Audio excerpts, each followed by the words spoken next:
Olisi news item le I lo manatu e taua mai apply e fo I la tatou platform le o le ilo Joe Rogan. Joe Rogan is a podcast here in LA. Ngatalai le podcast it's a video podcast, meaning in fan e whalongo ilo le tio am fefun e whalongo ile video te pe tatou me fo le fai nei. Sutasi tau sanga o whai ia le whatufunganga lea, Joe Rogan experience. A mai tangata lato tala noa, whaisana tala matu ia, whaisana whesidi sa idi ele me moni. Na tūla e lungo le YouTube, pe o lana platform lea. So te le alana videos, luafe, tolu afen episodes. Vasora watea na saniela na kon kalake ma Spotify. Spotify foi lá o esse media distribution platform. Sala foi esse da fie e tato. If atau la subscription to Spotify, tiro plasa o metong ili mata la il masina. Na if along longo yala I radio stations umal Spotify. Vasora la wote ana fata na faila lato con kalake ma Joe Rogan e se lau miliona ia le tu afa I o le lato whengainga te ropala le umi tolu fata usanga ai o le ina ua tupu le mele na ia Joe Rogan o na tilo rola I o tangata I le platform lea amai oi isa na me whai na o le tautala ma whai tala I tangata whai whesili I tangata o mai tangata tala noila na platform. Tasi lua tolu I tūla. Ia ale ua mawaile nei tu petele. So, o le mela ua au mai e luma ia le mele ona e whapena le winga o malai ia. Whapena le winga o malai ia a o u tupu e masani ona o matamata I le ata lea e ta o le $6 million man. $6 million man. O le ata fifi asa wila so lua ta te fifi a matamata e o le titil mato a inga ia ua. E pese I o le ono miliona o se tupe au pito sili nana na te le nawa I teimi. A o le tau nana whaua ia le tino o le tangata le nei. Ina ia half robot and half man. Stupetele nawa I teimi. Ia, so o le se lau miliona e pe o se tupe au pito sili alna o na le mawhai al tangata o na mafofowina. E fiu e whaalu I le olanga e le uma. So, o le winga la o le tala, e pese I ua whaapea ina le matala o le lumanai. Mō I latou, e matala fo I la latou tilo. Ai pe ia I latou le whaatufunganga le nei o le alu I se awala pumo o vapiapi. Ia a vaila ia Joe Rogan ona nei ale mori mau. Te miti ana ola I ma San Francisco fo ile steamy. Ia asa whai ana ngā ruenga e pe ia na whai fo ngā ruenga tato. Stand-up comedian, whatau pizza. Ai na oro lava le temi wa seti ero na manatu. Sutastau sangatarua ia whaila na melea. O na alua I ala ia o le talanoanga whai ana na podcast. Wa le alu se lotu. Ua tuuana karate na martial arts na masani ai ua whapumo mo o ia o ia lava. In essence, he was making a big sacrifice. He potentially could become all these different things, but yet he actually became this one thing, a podcaster. So, e whapeina le manui o le tue me whai ona ia te oe.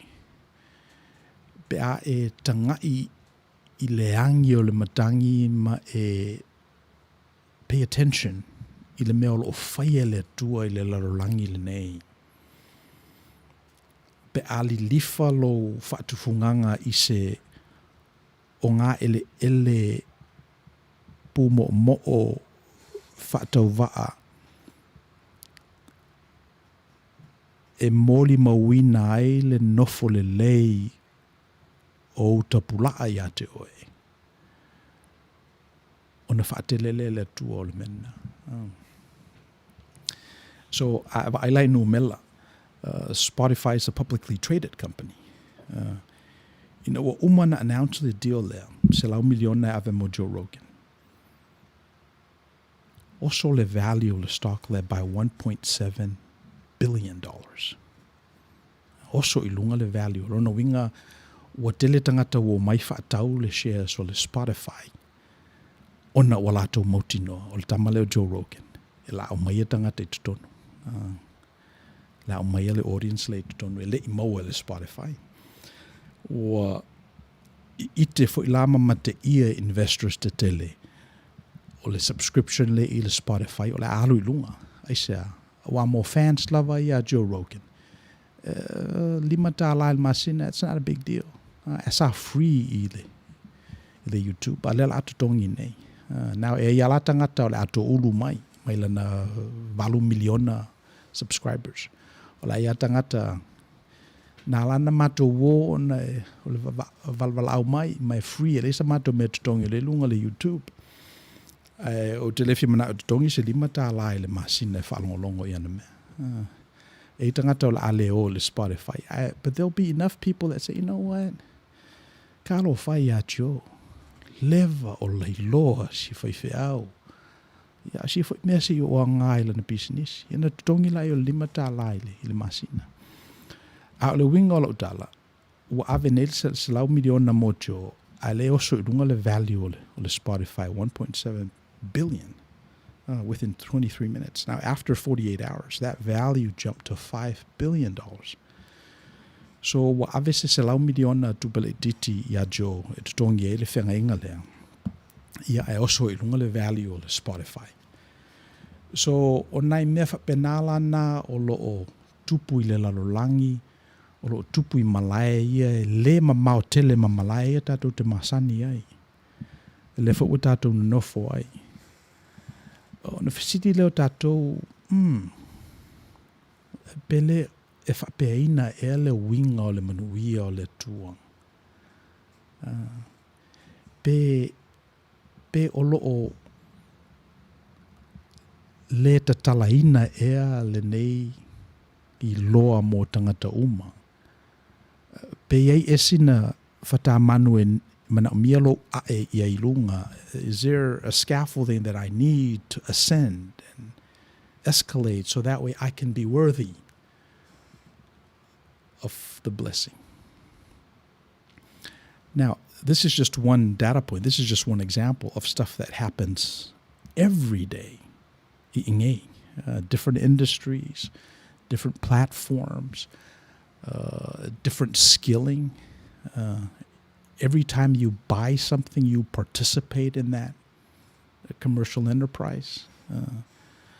So, it's tawana tato matalalo tato mafofau. It's tawana tato o ane yo tato tulivae ma le loto maolalo ma fesili le tua. Ai sea o le afe mai ai. Ai sea o le afe mai ai. Ia a tato I lolola le tali o le fesilina. Mai o le tali o le fesilina le se tali. Se tali sao. Ai o nai tali sao la iti. Baby steps, baby sao. Masalo pe amata le te wina o lo potu. Masalo e amata I le ave o la pisi. Fasa vali le meile. Nai mela iti a fa pena e peise I e te le manatu mamafa I ai.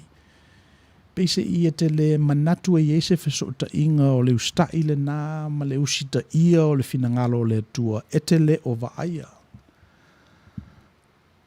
I don't know. E lo ia o se tali. A fata ta I na. Try that on. Atonu o le mafuanga na le e testai oe le tua. Mena le aleina mi lava le malanga I le vao. Ina ia sa iti ili le tua. Ia te oe. Ina ia e loa le tua. So, na mana oe langa e to tele ai longa e to tele tangata e na la to tele Joe Rogan na le failo tua I na lo woso lava I lau masini tai tonu le ngo I ona e lola I o le tala le fai atu so e fa penale winga o le malaya le nei ma le larangi le nei o tatu wola ai mo tangata fatu tua lava la ele se mea tatu te fefe na lo tatu fia na lo tatu wika fefe so build call to action il va yasol nei afa pe ia sina tatu fatu funganga e sa tatu baby step ela ole na te tala lo mafofau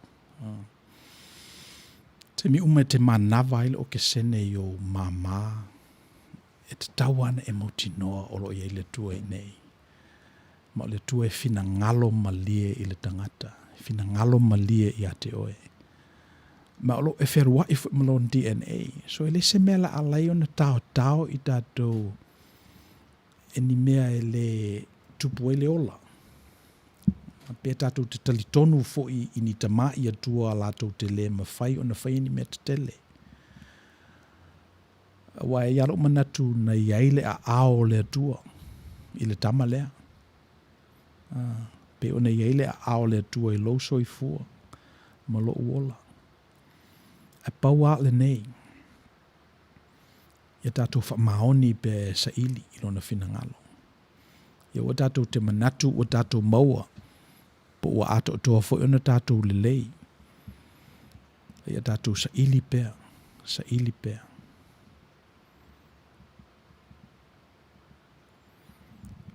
ia ma fa moe fa ngai nei tato ele tu e fa ilona finangalo ia fa talofa tu ia tauliai kendo lo mafuta mai le tato prokalama mai Ohio ele to ina Tom Lewis le ngoa le olo mato ngā lulue nei o le sina mato paanga he's from Akron Ohio so even though I'm a Mao yeah filatai le sina wingo le tua pese eu se tua Mao yeah lo siliona lata mai ia tato fatalofa tu fo ia fangalilo Samuelu alo popo tua vao matafeo yeah talofa pastor yeah vi ele tua yeah ato e ina ia tato si tongi tato pili e tato niusia fifa yatu yeah ona fa o matu tato pokalama ilisi tu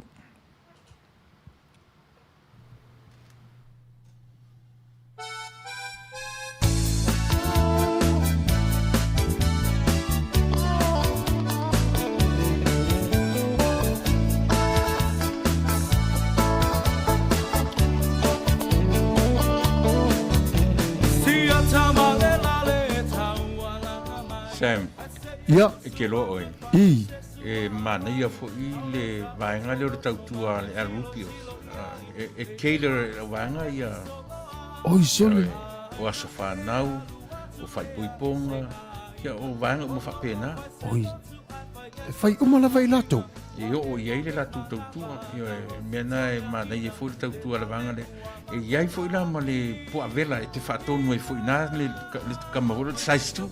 oi sole E te vave fa tonu ia ma va au el numero le ia. Ia e faina la tuta pena na uma vanga na. wina e fa tonu nei o ale la to e fa vela po ala to oi piki mai Io e na pauar me te fai o le vala au iai fa tonu ia mata ila so te mana iai. fe tawila o lona o lesa film fono mato ai e fia fai fo ni sua tai Ia fai uma io ele mauala I si vanga no I tonga na o le po avela la io vanga o size 2 e lo tamate telefoni man nei e mo wela ni pepa keke fo ye fa ngai mo wa uma na ma tau dia fo o te mini o le coronavirus ia ua tele I na ngau fata fu ai le umia te toe rotu le si te mi ua toe toi mau fo ia mau tanga lisa mau malapa me fa pena ma nei ala no winga la walu lai o la vala aula e se telefoni vala au io nei e telefoni e vala au e telefoni dai ma fa ai lo ia o telefoni le sa e au mai o le lima no lua fa fitu tasi varu ia nga numero na le Ruppers Junior Market le lato au nanga e fa mari e nai o lo finangalo i le pua avela o le size 2 vala au nei ia Ruppen lima ono lua fa fitu tasi iva valu le address por tuatusi ole lima lua tasi o Long Beach Boulevard, Long Beach, California iva o valu o lima El Rupios Junior Market i Long Beach.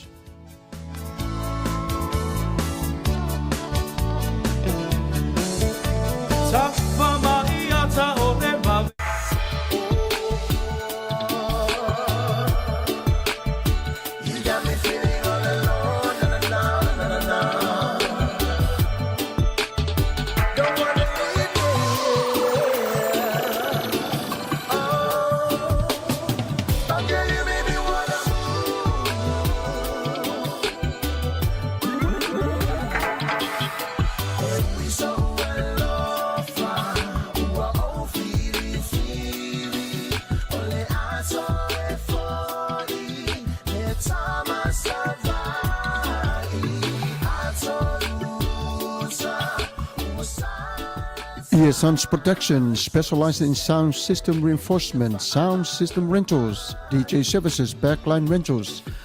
Fafasotai nei e te wani no lima o na lua tolu valu tasi o lua. Fafasotai nei a whape o iei se whiliwhilinga te tonu o se umusanga o se whale. Ailinga te lea, wha i poiponga o aso whanau, maso tā ua i te tonu a inga. Wala au nei a e te wani i le lima o na lua tolu valu tasi o lua. Emaili lima starprosounds@gmail.com. Ole nei awa nanga e whaafiafia whaamari ni ai uro loso iso se whaafiafianga e tusai i lo finangalo. Wala au nei e tuani ile lima ono lua tolu valu tasi o lua. E tuani no Sons Protection.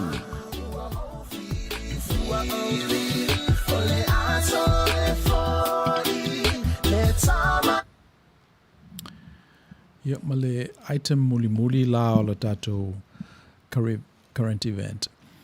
Peina tala noa mai a fo inisio o le tatou utunu u i le mele o lo tupu iso tatou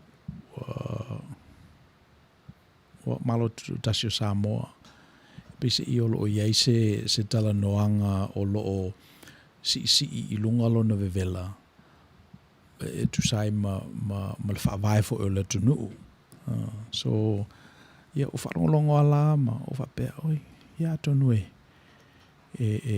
mwhai fo ona whaongale na data point e mwhai ona apalai i ei nisi a tatou me whaingaruenga ave i nisi a tatou tō whamanino whata i ei a tatou tosi so pole ala walale i tua te tua i le debate lea pe te langolongoina i le suino whaavae pe le ai ia e pe o le mea na oe a pe o le fisoasoani ale i Outou Manuia e te tau lava ona fesili sao i le mea o loo iai ia wai i meri la ia i la uo lea o whai atu se i o whea se mea o te mauaini kopi o suinga o le whaavaile o whea o iei pili ia ona ta umele o le website so o le palemene.ws o iei la le tablet na ta o le parliamentary business kidiki ai ona toso mele i lalo ia pili o tausanga luasfulu e pise i o le swinga le o le whaavae ma tu la fono i e tolu o mai alo na whaitawina whaalua o le whaitawina muli la le ia o kuso lea o lo whaamoe pasia ai swinga i o le whaavae so e pe ona whaiatu e le ise manatu tele ale porokalama i le mea fo i olo o iai e tele a ia manatu fo e sapsapai le swinga al whaavae o te tau ia mai olo i e fo i tangata e le o sapsapai ai o le memo mua e te tau an tatu iloa a whapela vai e ise mea e te nefu ai e te tau ana e fesili sao i le tangata Te tauna e alu I lunga e au mai ai ia se tala. Wale o to e work le mele o le whai o tala I tua. Pe awha pēla vai te whina ngalo I le memoni. Pe awha pēla vai te whina ngalo I e se suinga. Pe awha pēla vai te whina ngalo e tali au te talo. Ai awha pē lea I te whiwhia le ne nefulna. Le lase meo I ai e na whapena I ala I ona ne nefu e le ngata la o mata upu lea. Ia o isi fo I mata upu o wai e pe ona whatu. This is just one data point. Ai awha pē lava o lo matala lo fina ngalo e te whaafeiloa I mai se e tilo wha o ngā se si tio ata e se mai nei lo tio ata te masani ai. Ia o le sila lea me whainga ruenga e manino e lau wa ai. O lea. E whisisi li sa awa il tangata. Whisisi sa awa il tangata. Hani e se mea te le malie iau. Nā la umala ui pūvai o na sa sa. Whai sa awa iai. Ia ona e whatalitali la ia. Awa o le si nā winga o le upumoni. E le tau ona, let's say, e le tau ona e fina ngalo I le upumoni, but yet you're committed to something other than le upumoni. E le mawhai ona e lilifa I le manuia, but yet e te manao I le manuia e watu I au taimi, I laufa tananga, I le veso fo I te fina ngalo I ai. O manatua I nai na mātou whatau pizza molo to o lua I le whale pizza le I. E latu la I lo to o lua o lo o iai I le tangata o lo o aisi I tangata e o e whatau pizza mō ni nai me ai. Ia a latu lolo to o lua le ngata whatau le mātou pizza o whatau le personal pizza wana tasi tangata. Mō lana sunga lea. Ia sauro le I whafo a watu I le personal pizza. A whamaile li I le fia ai le pizza nā langal na ua o iei lunga le pepperoni. A o ia o le vegetarian. Ia le tangata leo lo I whafo, leo lo is a homeless person. But ia te iei lona attachment e lona pi I tanga I le mea tau o le pizza e ngawhatia e ia ona tausami ai. Ia o le mea lana e misi e ia le memoni. Me na e misi e ia le memoni, o le ale memoni. Ia o lo to lua lea o lo tau mwhai so soani ia te. Ana se I le leile tuidi na lwhawhine, o le sila whawhine o pitu si na lofa. Tene le mata nofo. E whaiwai fo ia lofo, istangata le maua le lofa le ia reta. Ai ana se I whaapea ina le manatu o le tama lea, le tau le lea that's begging for food outside the Pizza Hut. Ana se I li lifa lona manatu I le upumoni, ana se I tāua ia te ia le fina ngalo le tua. Se manua nei loe ia, you know. Na le se lava le pepperoni, na aila I o le sisi nei lalo. Ia pangalea, o ele o community e le memoni. Ele o fina ngalo foi o ia I se mea e siri atu nei lo. La o fia ia le mela iai. O wasina na pizza I le taimi ma le taimi. E tu sa malon fina ngalo paulea. Ia o se wha mo e o ngā I le tunu o ngā I le malo ia me se fo le siri. Ia ma mao ale nā mai si uso. So o le memo mua whapea lava e te fina ngalo I le manuia, I le upumoni, I le fina ngalo le tua sa I li sao a oe. I le mea o lo sao ai. So o le mea lana ina ua o fia malama lama I le tala lea, iona o reach out la ia uho, iona mai e la I o le whasinonga lea. So a whapea la te fia malama lama atili, mana e whaitau, ina ia oane I ave oe ia le upo le istangata. A ia sa ili mai a oe I le manuia ma lo I loa.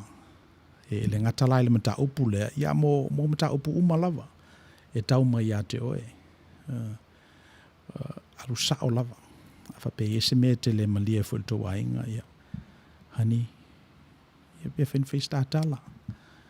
Le au mai ta wina na alfalute lava o ipule. I le sinka e le fulua pe ese mea o whaale tonu e le tātou ainga. A wai a mata i ipu, whaasolo i tamaiti. Ia e ua ina, ta tala le whaapoi pongai. Ina ua atole o se furu ma le fia tau sanga. Ona no fatasi. So ale amata lava, ale e ua la i le pongai. Ale sa ilia mai lava mai le tangata e mawhaina whai mai e se tala. Ia ona ne nefu i ala i whapena. Nā o le silale nā mea e pe ina tele ina whaatolo tolo ai, ona e iai ia la asanga o le tangata. E le i whapea na amata loa ona o manatu la ia i le finangalo o le tua o ngā tutonu i le olanga le ai. Nei fo e ana ia tua la iti na tā popua i ai ma tuli tuli. Ia pe iai ale wha moe moe. O le finangalo lava i o le tua e o mai lava le teimi e whai ai i le langi. Pe ona whai e le langi. O me fo i o tutupu i o tātou teimi. Me fo i a fou mai la tātou vai. E le ai o lo i tutonu umo le finangalo o le tua. Mo tātou lava la tangata whatutua. Ia tātou te ola lava malo tātou mautinoa. A tātou au ngā lava i le tua malo na finangalo. O se o langa leile nā mo i tātou uma.